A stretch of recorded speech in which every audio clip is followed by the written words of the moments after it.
Hi, I'm Steve Adubato. This is Lessons in Leadership. I want to thank you so much for joining us. If you've been watching our Lessons in Leadership series for the last year plus, you know that I could never, ever do this program not for my colleague and co-host and executive producer of Lessons in Leadership, Mary Gamba. Mary, how are we doing today? I'm doing great. That was a heck of an introduction. Thank you. Yep, that's because you're not getting a bonus or a raise this year. It's tough times. So Tough I'm just going to times. say nice things on the air about you. Yeah, I'll just keep it coming all day long. We got a long day of taping going, so just I'm here to listen and soak it all in. Usually you say just send cash. Yeah. That being said, let's set this up. We're about to introduce our two really good friends from Prager Metis, one of our longtime leadership development partners, Lori Roth and Glenn Friedman. But let's also do this. Let's make people aware of who the heck sponsors Lessons in Leadership and makes it possible. Yeah, that's a great way to segue there. So we have some really great sponsors. We have Gibbons PC. We have Prager Metis as one of our wonderful underwriters, Valley Bank, and the International Union of Operating Engineers. And also I want to let people know if they want to follow us and follow you, Steve, to see what we're up to, they can do so on Facebook, and that's at Steve Adubato, PhD. That's Adubato. And they can also follow you on Twitter at Steve Adubato. I'm uncomfortable plugging, but if someone wanted to purchase this wonderful Lessons in Leadership book, how would they do it? They can just go right onto our website, which is stand-deliver.com, and there's a link right there to get the book and to get all of your other wonderful books as well. Yeah, it's free. I'm joking. It's not. By the way, you can find us not only on News 12 Plus, Lessons in Leadership, but subscribe to Apple Podcasts, Google Play. Find us on NJ.com, ROI, NJBIA, Spotify, and Meadowlands Media. All right, enough of the plugging. Let's introduce our two very good friends all the way from upstate New York. I feel like since there's not a lot of sports on right now, I feel like I'm doing the starting lineup. Playing third base for the New York Yankees, the only baseball team that matters. All the way from upstate New York, we have Glenn Friedman, who is the CEO of Prager Metis International. How you doing, buddy? Good. Good to be with you and Mary, Steve. Good to be with you. And I think she's in New Jersey. I'm pretty sure she's Lori Roth, National Managing Partner, Prager Metis. Lori, where are you? I am in New Jersey, Central Jersey. So thank you. It's our pleasure. Last time we had both of you on, it was pre-COVID-19.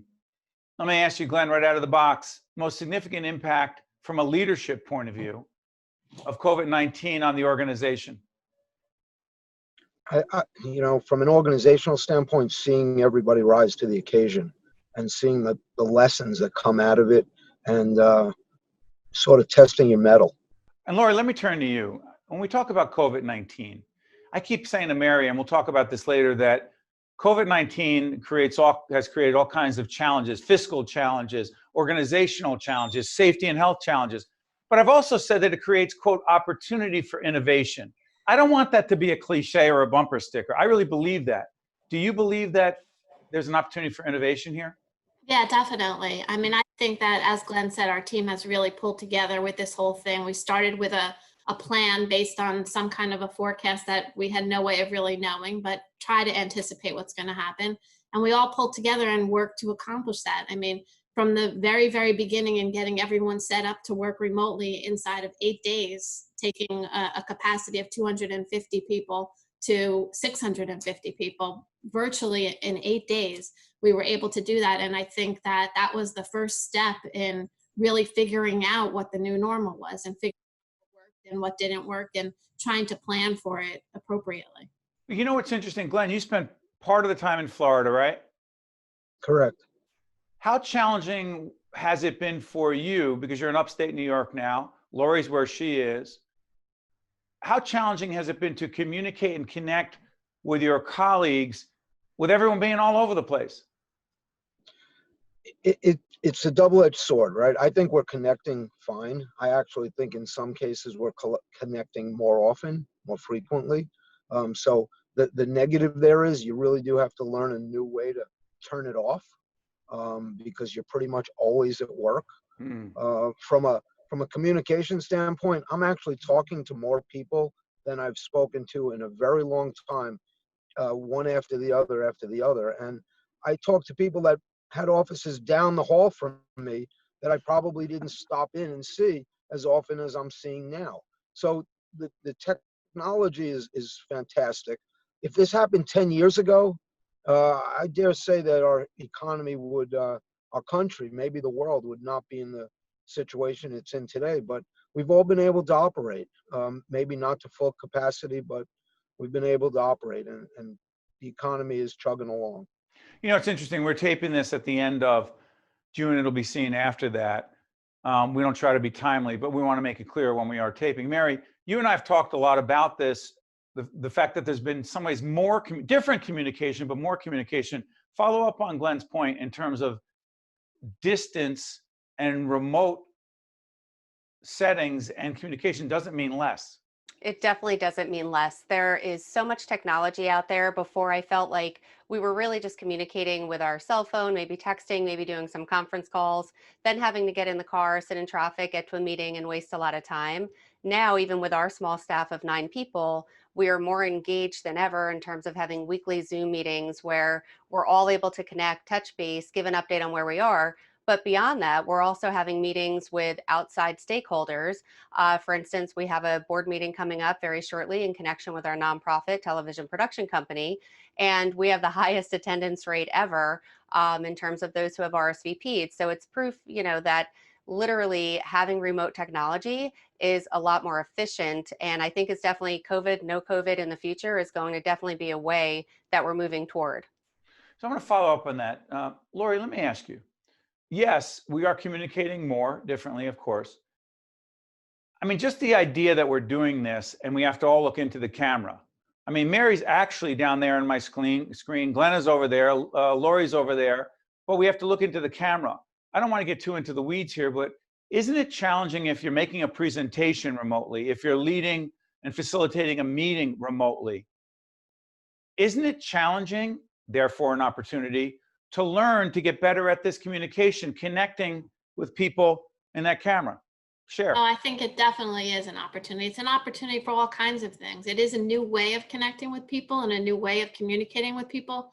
But, sometimes out of necessity grows invention, right? So I think that we're learning things and skills that we should have had, that we will continue to have, and that will serve us well going forward. You raised a great point about skills and tools and learning, which leads us to this. To fully disclose, Prager Metis is one of our clients. Obviously, they're a supporter of what this series is all about, lessons in leadership. But some people have actually stopped leadership development. I mean, Prager Metis had to put a pause on it, and you had to look at it, and we had to prioritize. And it's not just with us. It's just, let's look at the question of leadership development, succession planning. Can you actually, because of COVID-19, whether it's Prager Metis or anyone else, say, you know what, developing our people is important, but you know what, for the next couple of years, we're not going to do it because, you know what, it's not a priority. We got to pay our bills. We got to do other things. Can you really stop development of people? No, I don't think that you can. That's not in our culture or our philosophy. But, to call a spade, it is a struggle, right? So you have to balance the financial aspects of it and the importance of it. We think it's very important. And I think that it's a question of the timing and planning it all out accordingly, but you can't stop investing in your people. And along those lines, Glenn, please share the tough fiscal decisions that a firm like yours has had to make and continues to make. And you're representative of not just other accounting firms, but industry firms and companies of all sizes and types in different sectors. How tough is it to make those fiscal decisions that had to be made very early on and continue to be made on behalf of the firm? First of all, they're not just tough fiscal considerations. They involve people. So they're human decisions. And that's what makes it the hardest, right? You're affecting people's lives. You're affecting their families, their home life. So those are really tough decisions. And you have to look at the bigger picture, and you have to be here, right, at the end of the crisis. So we had to make some tough decisions. And I think we were one of the first CPA firms to make the decisions that we made. And we had to actually read about it in some of the trade papers, and they weren't too kind to us. What do you mean? Because you made tough decisions? Yeah, to read that you're furloughing people, or that you're having some terminations, or you're reducing compensation is not it's not flattering. It certainly lacks a little bit of empathy, on the part of the media, if you will, during a very difficult time in which we were trying to balance surviving the unknown with humanity, and those are the hard decisions. So it's not just a fiscal decision. It's really about people, and we're all about people. And we wanted to survive for everybody. We wanted to bring back people as soon as we can. We wanted to restore compensation as soon as we could. But there were a lot of unknowns out there when you think about how this rolled out. I want to be clear about this. It's not just in the accounting industry or at Prager Metis. We've talked to university presidents. We've talked to heads of nonprofits. We've talked to heads of law firms. We've talked to people in the construction industry. There is not one industry. There's not one leader we've ever talked to, Marion, back me up or challenge me, who has not had to make those tough decisions. And some of them are, quote, fiscal decisions, but as Glenn Friedman said, have very human implications. It's not a question of you're mean or you lack empathy or whatever. It's because you want to survive. And by the way, full disclosure, our production company had to make tough decisions. And there were layoffs, particularly one very significant one. Someone could say, you guys are so mean, but we're trying to survive. Mary, am I oversimplifying it? You're not. Whether you're a company that has 800 employees or a very small mom and pop company that has 5 employees, the overall goal is to make sure, as you said, that you survive. And unfortunately, that just really takes some tough decisions and it hurts. And you do have to make sure that you're communicating with those that are just as impacted, who are still staying with you and who are emotionally impacted and are wondering, hey, am I next? So it also involves a degree of transparency and communication with those on your team to be sure that they also understand the reasons behind the tough decisions and you're not just being mean. Lori, last follow-up with you. As we do this program, most people are still remote. You can go back to work with a lot of restrictions and parameters. What is the firm doing? And this is a leadership and organizational and a public health and safety question.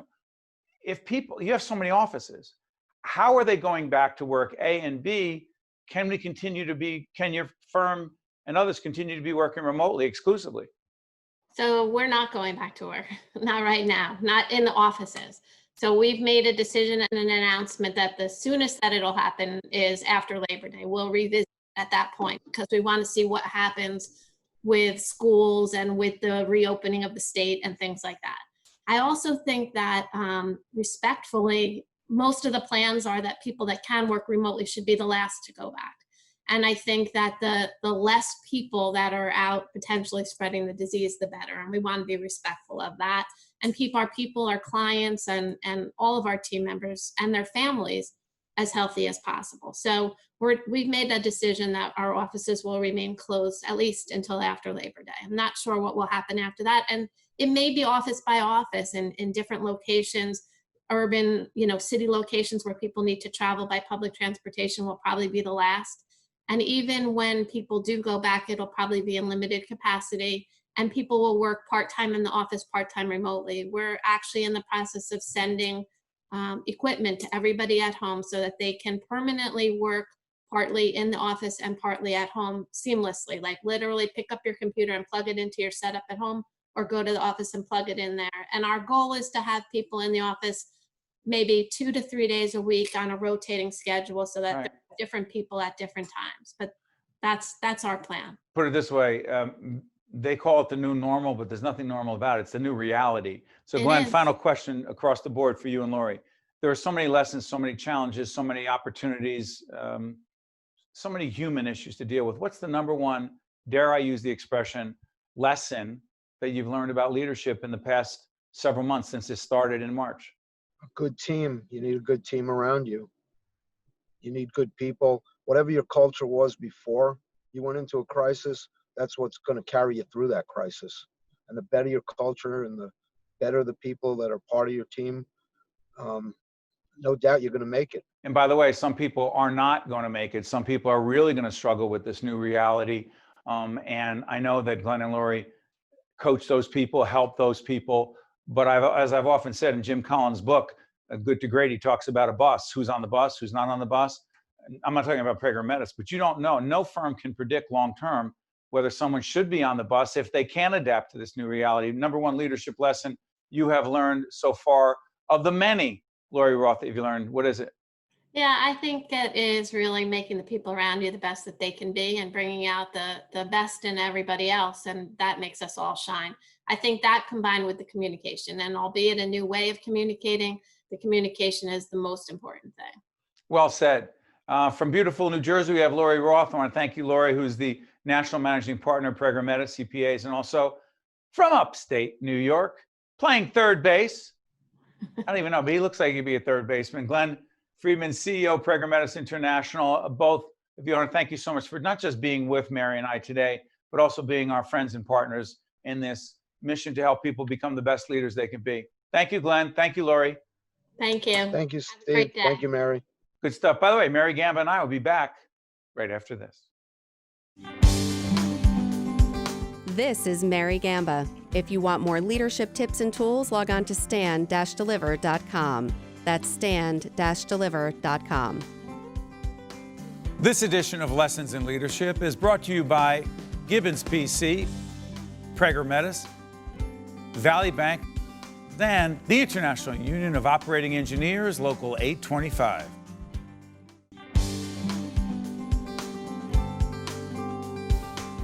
Welcome back to Lessons in Leadership. I'm Steve Adubato with my friend and colleague and co-anchor and executive producer with so many titles, Mary Gamba. Mary, your biggest takeaway from the conversation with Glenn Friedman and Lori Roth? The biggest takeaway that I found was be adaptable, be strategically agile, and be innovative. They said in 8 days, they literally took everybody, over 600 people from in their offices to getting them working effectively at home. And that was no easy task. And then the second thing is they really talked about the importance of surrounding yourself with really talented people, but then also developing them and giving them the tools that they need to succeed. So those were the biggest takeaways that I heard from that conversation. Yeah, by the way, I want to follow up on this, but do me a favor, Mary, tell everyone not only about where they can find out more about Lessons in Leadership, who funds us, and where we can be seen. Go ahead. Sure thing. So you can log on to stand-deliver.com, and up there you're going to find all of our past editions of Lessons in Leadership, which is really great. You could also get information and a ton of free stuff, free columns on leadership, communication, everything you need to know. And you can find us on all over, on Google. I'm just going to Apple Podcasts, Google Play, News 12 Plus. Go ahead. Come on, you're now taking over my job. I'm sorry, I'm micromanaging. Go ahead. Apple Podcasts, Spotify, Google Play, and you could also follow us on Facebook at Steve Adubato, PhD, as well as on Twitter at Steve Adubato. And as you were about to say, on Spotify, News 12 Plus, Best of NJ, Meadowlands Media. So we are all over the place. And I'm not going to let you take my job. I couldn't do, Mary, I couldn't do your job for 5 minutes. And our sponsors are? And the sponsors are Gibbons PC, Valley Bank, Prager Metis, and the International Union of Operating Engineers. Got it. Hey, you know what, Mary? It's interesting how we were just joking about taking your job. I want to put something out there. Very often, you would think that Mary and I, yeah, we prep for the show. We think about the show. We care deeply about the show, as hopefully you can tell. But we don't talk specifically about who's going to say what. And it's, whether you like Howard Stern or not, Mary and I have always been fans of his, not everything he says, but his brilliance, frankly. Talk about innovation. His ability to not just be ahead of the curve, but a leader in the industry. And one of the reasons is because they produce the show, but they don't highly produce the show. They don't super produce the show. And that's one of the things we learned. And why am I saying that? You're saying Because it Mary, because I just heard you say that he's brilliant. So you're comparing us and saying that we are brilliant. No, what I'm really saying is I've thought a lot about what makes, I'm a student of what works and what doesn't, and why things play out, what we can learn from it. So one of the things you said to me during the week that I'm going to put out there that you don't expect me to bring up, trust me, there's a point here, is that literally yesterday, a million things going on. Like everyone else, you're trying to prioritize, but Mary's got this to-do list. We're taping on Wednesday, so on Tuesday, she had a to-do list. And as she's going through her to-do list, I'm reaching out for her with 8 new things, different things, pulling her in different directions. And finally, you said to me, what?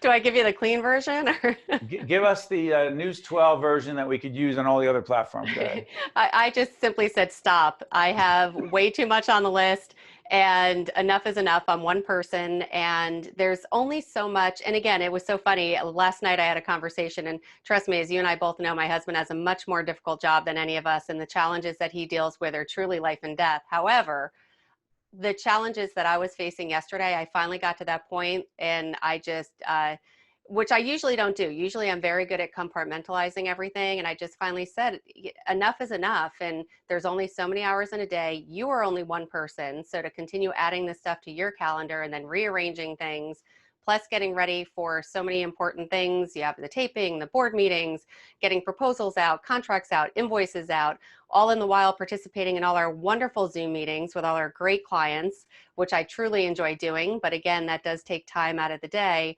So I just said simply stop, and you just need to leave me alone. What does that have to do with leadership? It has everything to do with leadership. Number one, it's very challenging for a lot of people. You and I have worked together for 20 years. So we've gotten to a point where I feel comfortable letting you know, hey, listen, you need to take a pause. You need to just take a deep breath. And you always say it, activity over impact. And yesterday, it got to the point where it was a little bit too much activity without enough impact. And, you know, I still amaze myself at all I can juggle. I used to have a 2-page resume, and now all it says in big, bold, size 40 is just, you know, I get stuff done. Because it doesn't say stuff, by the way. It doesn't say stuff. Again, this is PG for News 12 Plus.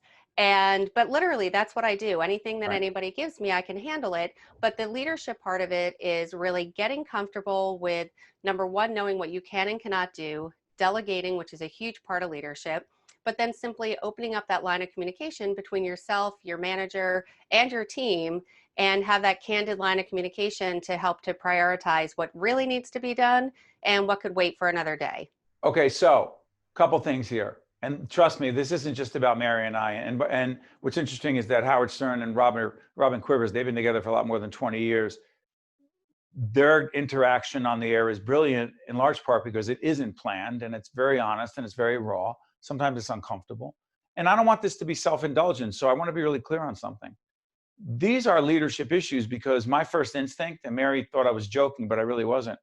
I said, you know, you sound like you're overwhelmed. I first texted her and I said, I'm going to leave you alone. For 5 minutes, and then what was your next text?